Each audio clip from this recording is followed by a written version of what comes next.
Hello and welcome. Today, we're going to break down the foundational principles of STOTT Pilates.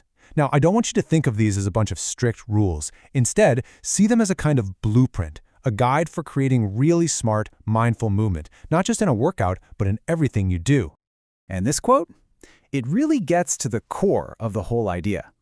The STOTT Pilates principles teach us to look at the body as this amazing, interconnected system, where the way you move your shoulder might actually begin with how your foot is placed on the ground. It's all about the bigger pattern. So the question is, where does a pattern like that even start? And that's a huge question, right? It takes us right to the heart of the very first, and you could argue the most important principle. Because before we can even think about moving our bodies, we've got to think about how we're going to power that movement. Okay, let's talk about our engine, the breath. In STOTT Pilates, breathing is so much more than just something our body does on autopilot. It's the tool that literally connects your brain to your body and gets your muscles primed and ready to go to work. So why all this focus on something as simple as breathing?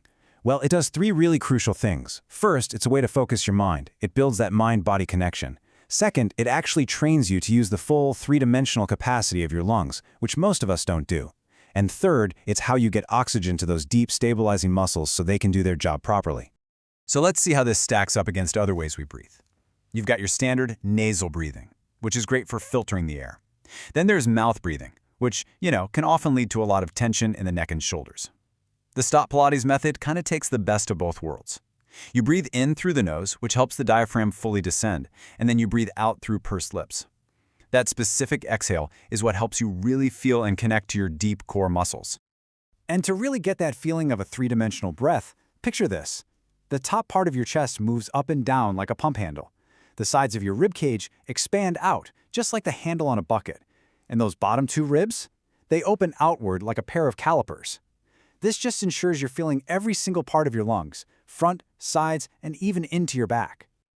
Now, all of this fancy breathing does something absolutely amazing inside your body. It creates and manages something called intra-abdominal pressure. The easiest way to think about this is like your body's own natural airbag, or an internal corset that gives your spine incredible support from the inside out. It's a total game changer. All right, so we've fired up the engine with our breath. Now let's talk about the chassis of the car, the core.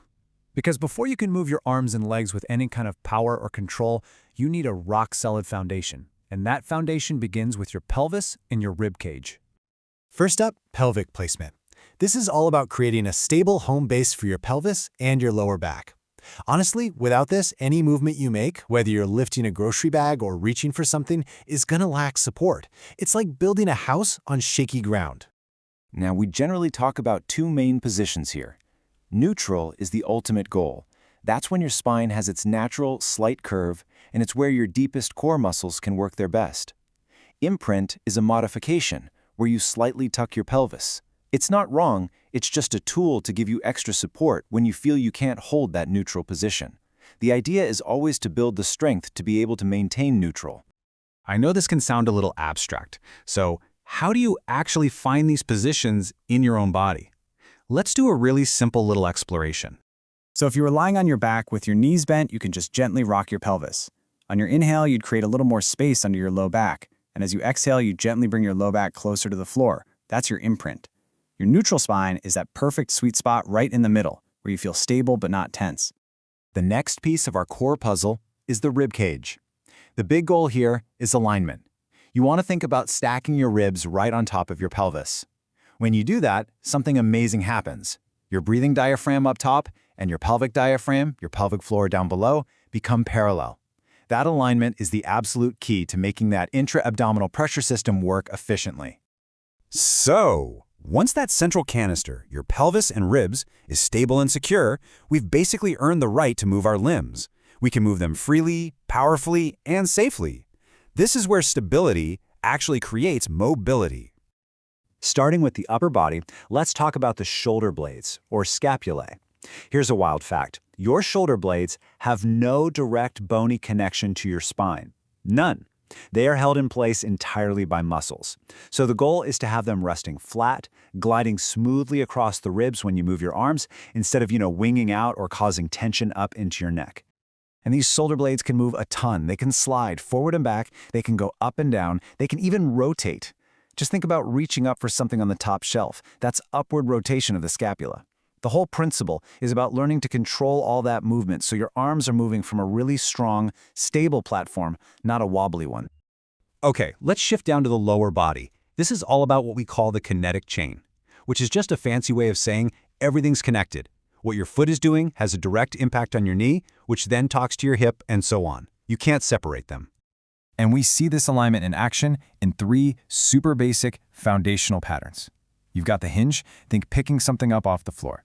You have the squat, which is really just the pattern of sitting down and standing up, and then the lunge, which is basically a squat where you've added the challenge of balance and shifting your weight. Mastering these 3 is, well, it's fundamental to pretty much everything we do all day. And that brings us to the final piece of our puzzle, the very top of the building, if you will. Getting the head and neck aligned properly is so crucial for tying the whole thing together and making sure we're not putting unnecessary strain on those smaller muscles. The key idea here is that your neck shouldn't be off doing its own thing. It should always feel like a smooth, seamless continuation of your upper back, no matter which way you're moving.